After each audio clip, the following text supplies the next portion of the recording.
All right, welcome back everybody to another lesson on trigonometry. Okay, I'm your host, Dr. Jorge Eduardo Basilio, and today we're going to look at more trigonometric equations and how to solve them. All right, if you haven't watched the video from the previous section, please be sure to do so now, since we're going to use a lot of those same techniques to solve these more complicated equations. All right, let's jump in.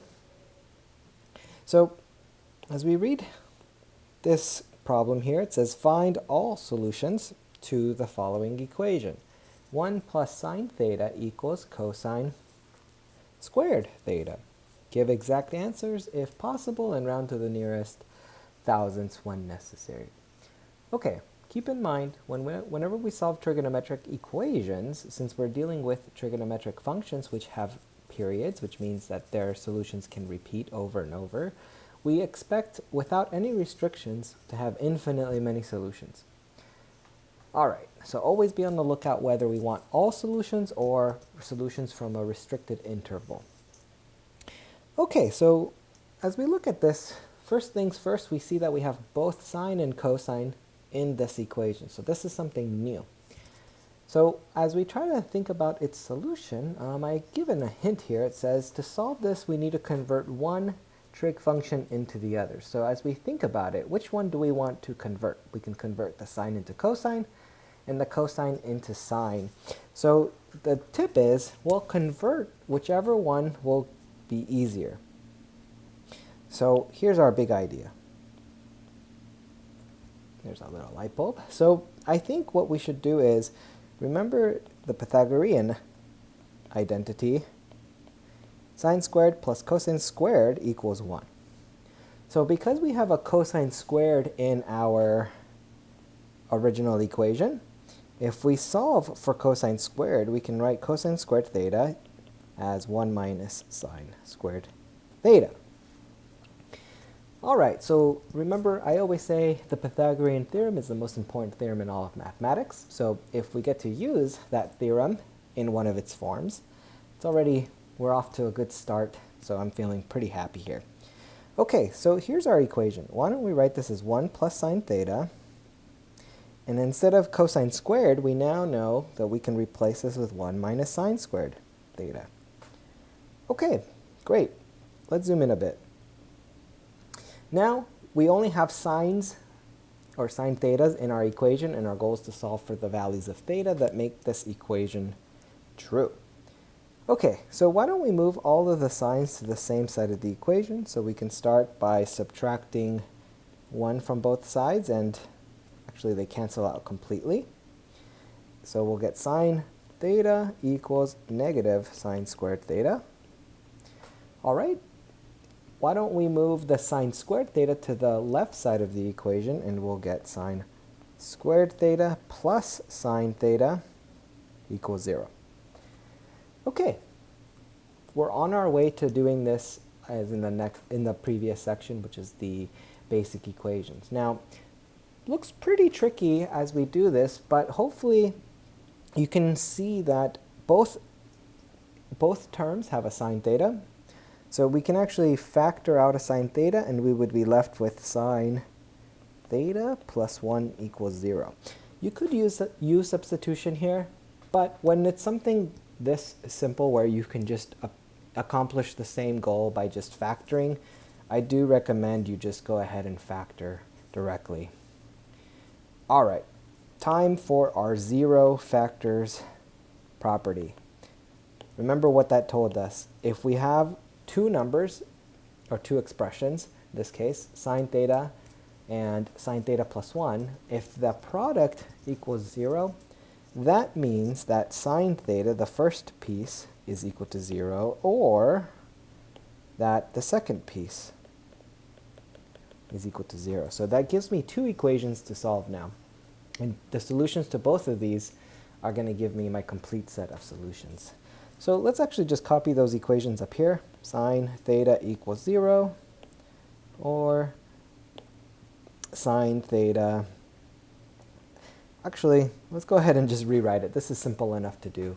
Write it as sine theta is negative 1. Okay, let me check before I move my screen a bit. Okay, that looks good. So again, this is the approach that we're using in this problem. I'm trying to use the unit circle approach. So these are the equations we're going to solve. As always, do a quick sketch of a unit circle. And remember what our goal is. We are solving for theta here, and this is just to help us visualize what's going on. Sine theta are the y-coordinates of points on the unit circle corresponding to specific radian measures of theta. Now, the sine is the y-coordinates. The y-coordinates are 0 at these two locations. So what angles do these correspond to? It corresponds to theta equals 0, that's this one, and theta equals pi, that's this one. Remember, 0 radians is no movement along the circle at all. Pi radians is exactly half of the length of the unit circle. Okay, great. So those are my two solutions. If I want infinitely many of them, I'll add plus 2 pi k plus 2 pi k. Now, I'm not going to box this because I want us to think about this really quick. If I start at 0 and then I do a full 2 pi, then another 2 pi, and then another 2 pi, I'll definitely get those solutions. And if I start at pi and do a full 2 pi, I can get those as well. But maybe you've thought, wait a minute, there's an easier way to get all of those solutions from here. I can actually just think about it as starting at theta equals 0, and instead of doing a full turn, why don't I just do pi, then add pi, add pi, add pi. By adding pi k, even though the period of sine is 2 pi, just because of the specific solution sets that we're looking at, we can actually just do plus pi k. And of course, 0 plus pi k, I don't need to write it that way, so I know that I'm doing a lot of really simple steps, but I really want to explain things very, very clearly so you know how I get to all of the solutions for sine theta equals 0 end up being just pi k. Let's also put k belongs to z. Remember, z is our shorthand notation for integers, which are the positive and negative whole numbers. Great. There's the solutions to sine theta equals 0. Time to look at sine theta equals -1.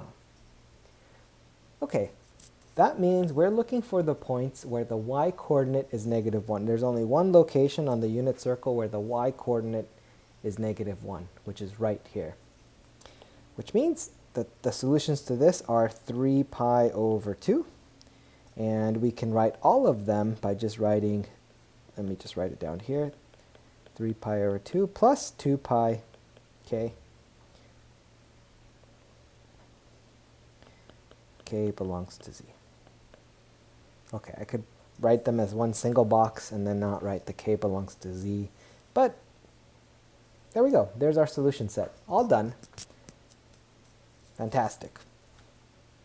Of course, the other way we can visualize this is the graphing approach, which is quite tricky, and I'm not going to write the full solution set, but let's set it up. So for the graphing approach, I'm actually going to think of this as 1 plus sine theta. If we remember the section where we drew sine, we know that sine's that wiggly wave. Plus 1 is just going to shift it vertically up 1 unit. Now the other function I want to graph is cosine squared theta. Okay. Now this one we haven't seen, but we can go to Desmos or any other graphing program and we can graph them and see where they intersect. And hopefully it gives us the same answers as before, 1 plus sine. And this, we have to graph it with x. Notice that this is our graph shifted, our sine graph shifted vertically up. And then let's graph also cosine squared.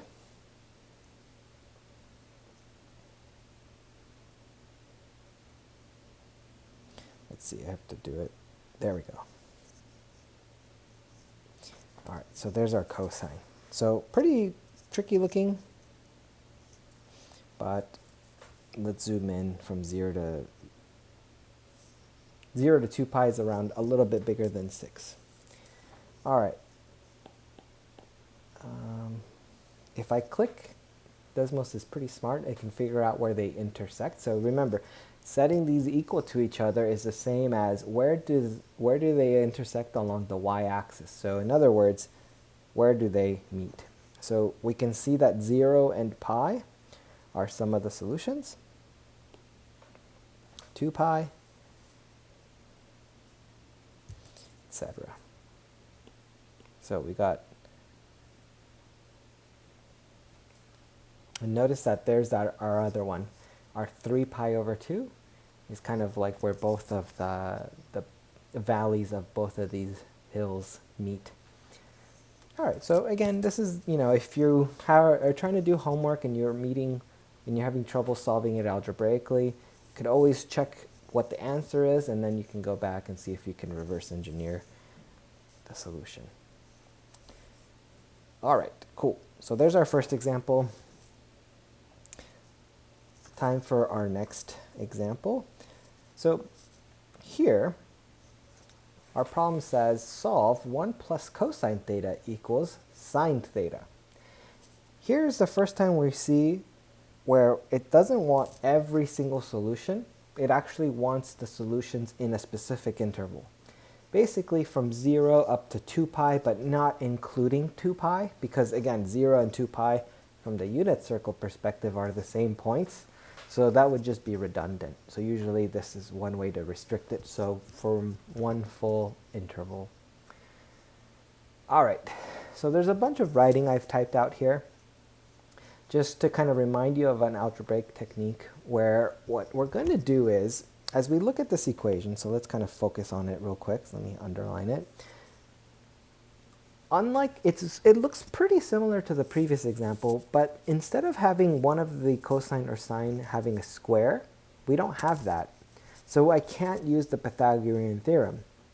And in fact, let me grab this. I can copy. Let's kind of think through one way we can start this problem, trying to use the Pythagorean theorem. So let's say we tried, and we're like, okay, I want to replace one of them. Doesn't matter which. Let's say we want to get rid of cosine and replace it with sine. So just like in the last step, we can move the sine to the other side. However, this problem doesn't have the square. So if I wanted to get rid of it, I'd have to do cosine theta is plus or minus the square root of 1 minus sine squared.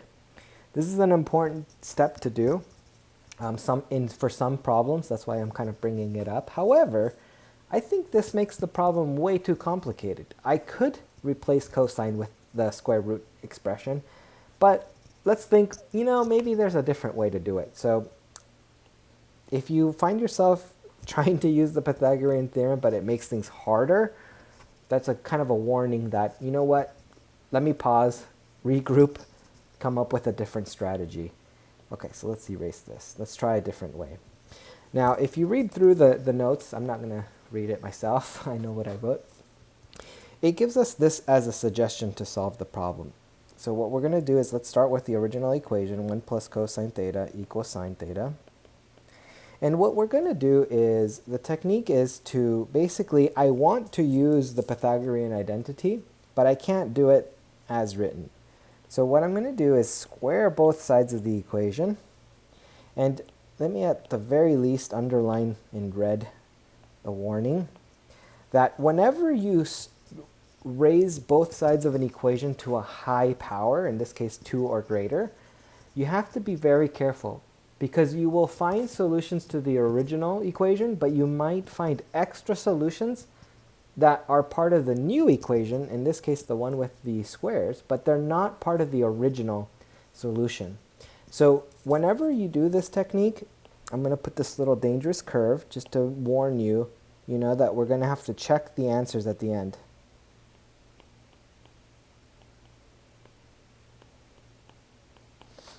Because we could get what are called false roots.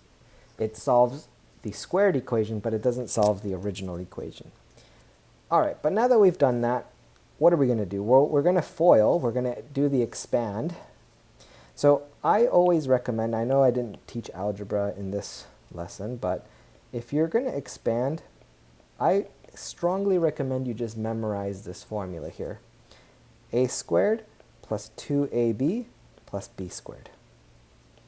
Okay, so you've definitely seen this in your algebra class, and your instructor probably told you to memorize it because it's just super handy. So let's apply it to this formula. 1 squared is 1 plus 1 times cosine theta times 2 gives us just 2 cosine theta, and then plus cosine squared theta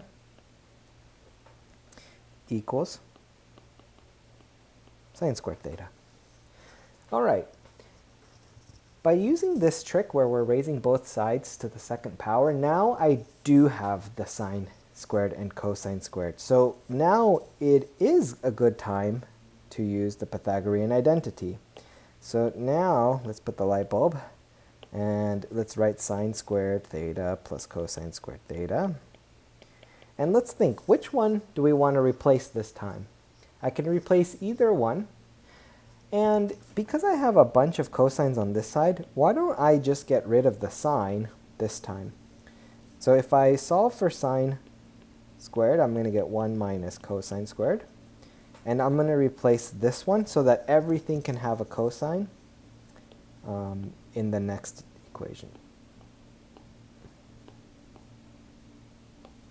I'm going to cheat a little bit since I have the magic of writing digitally.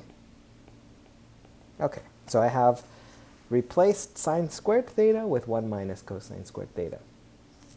Now, let's subtract 1 from both sides. They cancel completely. And what do we get? 2 cosine theta plus cosine squared theta equals negative cosine squared theta. So if we add cosine squared theta to both sides, I have 1 cosine squared, and then I'm going to add another one. We're going to get 2 of these. Okay, so this is the equation that we have to solve now. Okay, well, we can certainly solve it, but why don't we do basically the same trick we did last time where we're going to factor. So both terms have a 2, so let's factor a 2 out. Both terms have a cosine theta, so we can factor that out as well. What will we have left over? We'll have a 1 and plus cosine theta.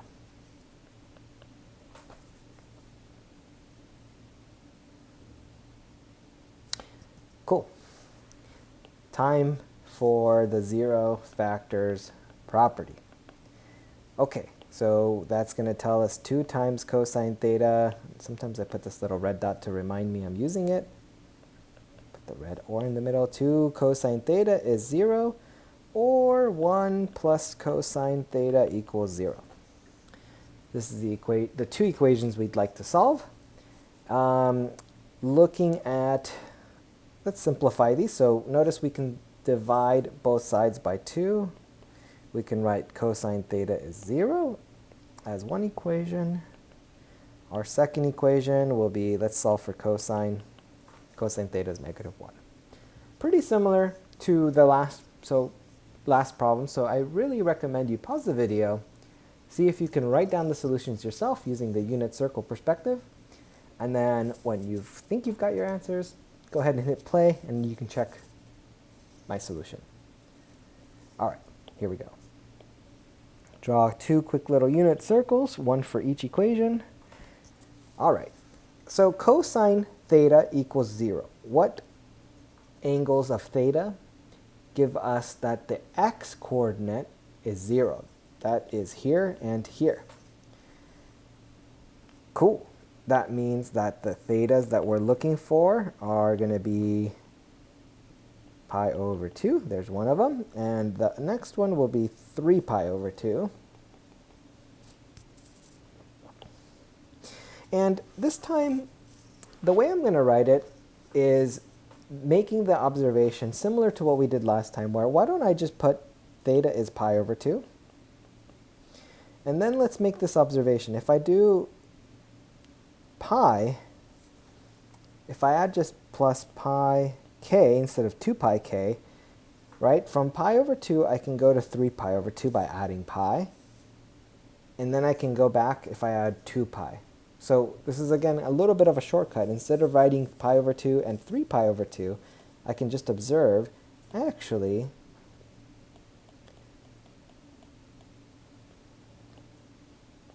I can get away with just pi k. So that takes care of all of my solutions to the first equation. Box our answers. Great. Now let's move on to the second equation, cosine theta equals -1. This time we're thinking, what x values have -1 on the unit circle? There's only one place where x is -1, that's this point over here. And this corresponds to angle pi, radians. So theta is equal to pi radians. And we're going to have plus 2 pi k. K belongs to z. Box. Are we done? Let's see. Let's zoom out a little bit. Let's reread the problem. Wait a minute. You see how the box solutions are actually not what we're looking for? Notice I underlined in red here, and let me put some extra eyeballs so that you really notice. We actually, for this problem, are only looking for the values of theta between 0 and 2 pi. So now that we know that, we're going to say, wait a minute, okay, let's unbox these. Those are not my solutions. Those are just too many. Let's go back and think, okay, looking at this picture, what are the angles that are between 0 and 2 pi? So thankfully, you can just literally look at the unit circle as you go around it. And we'll write a list. Pi over 2 is one of them, but then 3 pi over 2 is going to be the next one. And then the next one after that is pi. If you'd like, you can actually reorganize these so that they're, increasing. So let's put pi in the middle, and 3 pi over 2, because that's the biggest one. And then those are our answers. Only those three values are going to be in the interval from 0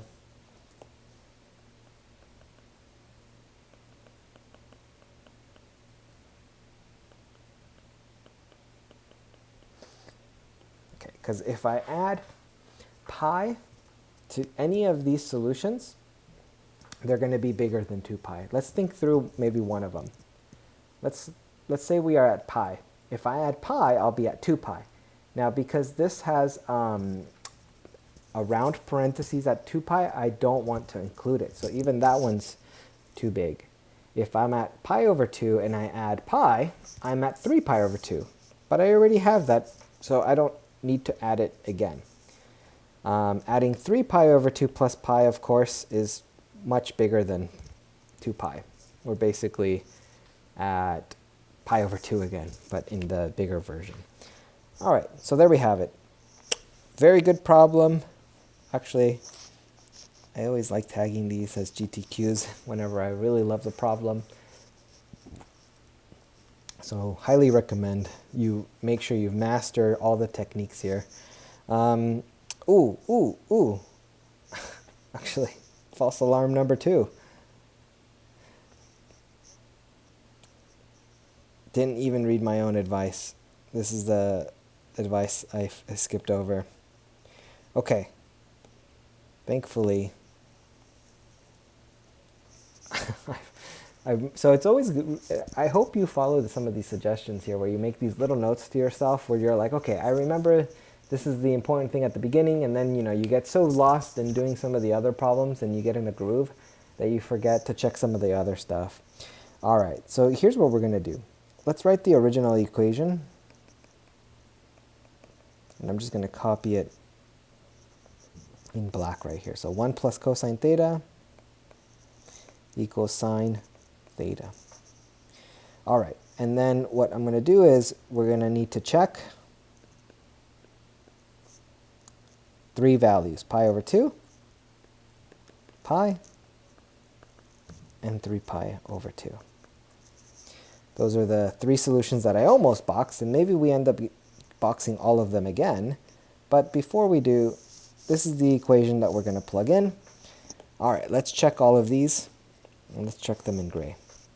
All right, 1 plus cosine at pi over 2. So for this, maybe I'll draw even another quick little unit circle to visualize. Cosine at pi over 2 is 0. And then sine at pi over 2 is 1. So this is definitely true. Let's put a check mark. We'll be able to box pi over 2. Let's check pi. So 1 plus cosine at pi is negative 1. Okay, and then sine at pi is 0. So negative 1 plus 1 equals 0. Definitely true. So pi is also a solution. Okay, and then the last one to check, 3 pi over 2, that's down here. So we have 1 plus cosine of 3 pi over 2. Cosine is going to be 0 here. And then sine theta is negative 1. So what we get is 1 equals negative 1. I hope you see that that is a false root. I am really glad we checked this because first two were okay. However, the third solution is no good. It is not going to be a root for this problem. Again, because we're checking it against, we're checking it against the original equation, not the new equation, the original. So it turns out there's only two solutions for our problem, pi over 2 and pi. So actually, let's box our solution like this. And what I'm going to do is just cross it out here and just put a note, false root. Sweet. Lovely problem. I'm glad I, forgot some of this stuff, but I caught it just in time. This is another one of those reasons why I would put all sorts of little markings when I would try to solve problems myself as a student, just because I would always try to solve stuff too quickly and then make mistakes. But take your time and you won't make mistakes. All right. If you need a break, make sure to pause the video. You can always continue a little later, but I'm going to forge ahead. I'm just going to tag this as a GTQ, another one. I love this problem. All right, so let's see if I can zoom in so that we can read this. What does it say? It says, find all the points. Already I see that it's emphasizing the word points. Now, for me, point is literally a point, an x and a y coordinate, point in the plane, for which the graphs of the functions y equals sine of x, f of x equals sine of x, and g of x equals cosine of x intersect. So where do they cross? Check your answers with Desmos. So first, let's do this visually. So this is a good little review of our sketching for our sines and cosines. So let's do it. Let's say this is 2 pi, this is pi. Say this is 1, this is minus 1. I'll try my best. Let's maybe do sine in blue. Okay, sine, remember, is going to start at 0. And it's going to end at 0, 0 and 2 pi. And then in the middle, it's also 0. And in between here, it's going to go up to 1 and then down to negative 1. Okay, so I'm going to just draw my best sine curve here. All right, and in fact, I just thought of something. Why don't I just copy it this way? I can make much nicer looking continuations if I kind of cheat a little using the tablet. Okay, so there's our sine function. And as I always like to do, I like to put the little arrows to indicate that they go for forever. All right, now let's do g. So let's label this f actually. And then g is going to be in purple, cosine. Cosine starts at 1, ends at 1 at 2 pi. In the middle, it's going to be at negative 1. And then at the halfway points, it's going to be at 0. All right, so let me zoom in a bit and try to draw a really beautiful cosine. Okay.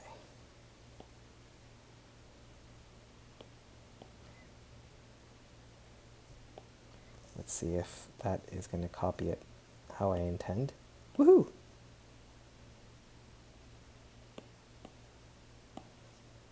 not bad. Put one on the left side. Okay, that was great. That's very satisfying to draw this by hand. All right. And one of the things I'll also note, it wants all solutions. So it is actually helpful that I drew it for a few periods because I want to basically get every single value. But let's focus on the interval from 0 to 2 pi.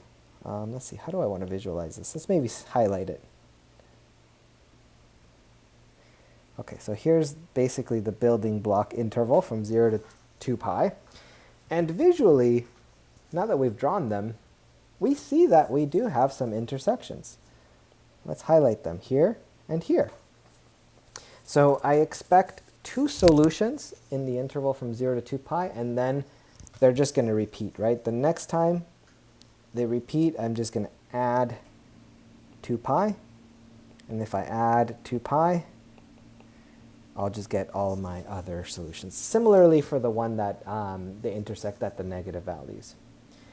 All right, so we'll check our answers with Desmos, but from here on out, there's a certain satisfaction from just doing this by hand.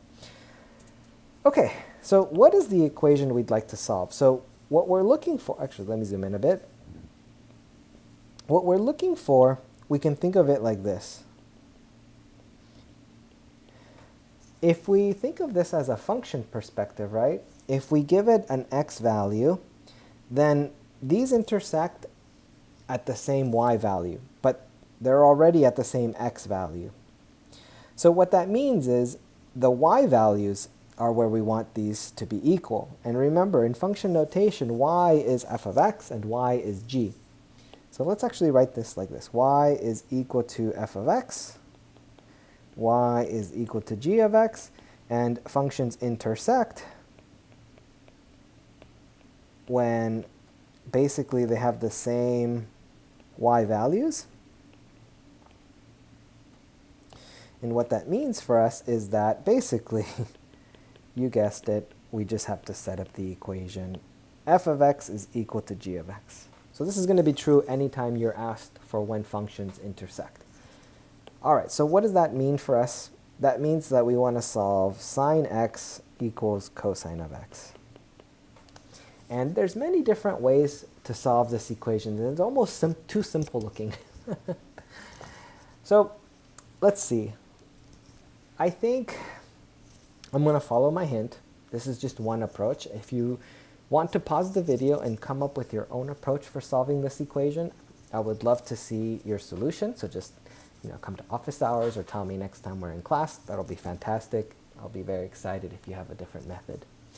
But all right, I'm going to carry on. It says, hint, divide both sides by cosine and think about why this is allowed and explain this in your answer. All right, so anytime you divide, you have to be worried that you're dividing by 0. So let's think this through. So if I'm going to divide, I have to make sure cosine is not equal to 0. Now, visually, let's look at this graph for our justification. Where is cosine 0 in this graph? And I'm going to highlight the purple. So I'm not sure if you can see it. Let me emphasize it with this little,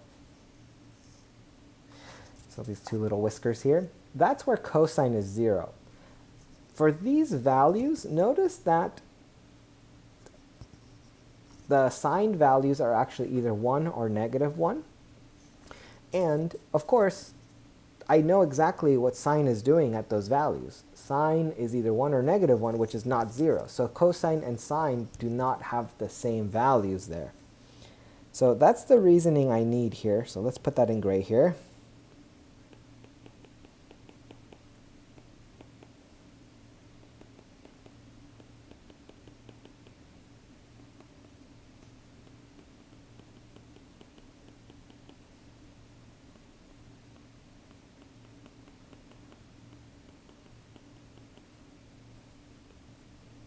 There's my little argument. Cosine of x is not equal to 0 because if cosine of x was equal to 0, then at those values, sine is either plus 1 or minus 1. think about it from the unit circle, it's either up top or up bottom. Okay, and if those are the two values for sine, 0 and 1 aren't the same, or 0 and 1 are not, or negative 1 aren't the same. So, of course, if I'm solving where sine and cosine are the same, that's game over. Cool. I know that that's kind of tricky. Sorry I gave such a slow argument for it, but it's kind of crucial. So, okay, I divided by cosine. Let's solve the right-hand side. This is the easier side. And then, what do I have on the left side? Sine divided by cosine. Well, tangent. So we've actually reduced the problem to solving for when tangent equals 1. Now, I'm going to do this with the unit circle approach, because I love the unit circle approach. The tangent equals 1 is a special value. That is going to be, if I think of this as kind of the little whisker method, tangent has nice numbers at the pi over 4s. Okay, and the two numbers that are interesting for me are going to be this one, pi over 4, because sine and cosine are the same, root 2 over 2, and they're both positive. So when I divide by the same positive numbers, I'll get 1. But there's actually one more place where tangent equals 1. Down here. This is, let's see, I have to count the whiskers. 1, 2, 3, 4, 5 pi over 4. You can see I don't have them memorized. I just get them from, do the little whiskers whenever I need them. Yeah, 5 pi over 4. Okay, now tangent is 1 here as well because both sine and cosine are negative square root of 2 over 2. So when you divide by them, the two minus signs end up canceling out. All right, so the solutions to this are for x is equal to pi over 4, comma 5 pi over 4. Okay, great. That tells me that those are the solutions I want. Now we have a bit more work to do here because we want the points. So we don't want just the x values. And we want all of them. So we actually need quite a bit more work. So how about we do, this is going to be pi over 4 plus 2 pi k. X is equal to 5 pi over 4 plus 2 pi k. Now, I'm actually not going to combine them because I actually want to build points x comma y. Now look at the graph one more time. Notice that we actually already, we know that one of the y-coordinates is positive and one of the y-coordinates is negative. So what we need to do is we need to evaluate our functions. So let's evaluate, it doesn't matter which one we do because they should have the same value. So let's evaluate f at pi over 4. That's the same as evaluating sine at pi over 4. Now sine at pi over 4 is root 2 over 2. Okay. And why don't we evaluate f at 5 pi over 4? That's the same as sine at 5 pi over 4. Okay, visualizing the unit circle in that little corner, we know that that's just going to be negative root 2 over 2, since y is negative in that quadrant. All right, so how do we write our final answer? So basically, all points where f of x intersects g of x are, okay, and let me write them like this. Points have to be written as parentheses x, so this one, and then comma y. The y-coordinate is going to have root 2 over 2. Okay? Now, even though the x values are different, the y values are always the same. So see if you can see this picture right here, right? This is a horizontal line. All the y values keep repeating as the x values kind of, you add pi over 2 each time. So that's represented in the x values over here. Okay. And then, so that's going to give me all the points with the positive y-coordinate. And then the other coordinates are going to be 5 pi over 4 plus 2 pi k. comma. Now, what are the y values? Negative root 2 over 2. Okay. And then all that's missing is k belongs to z.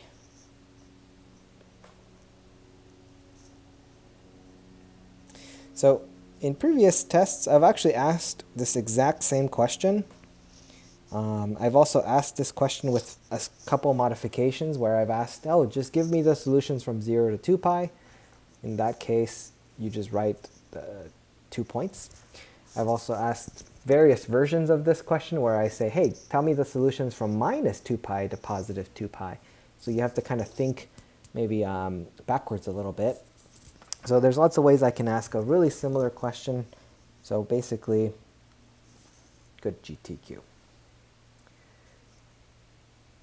Fantastic. Love this question. Really cool because you get to cover so many concepts like graphing two functions where they intersect. Not only are we practicing solving our trig equations.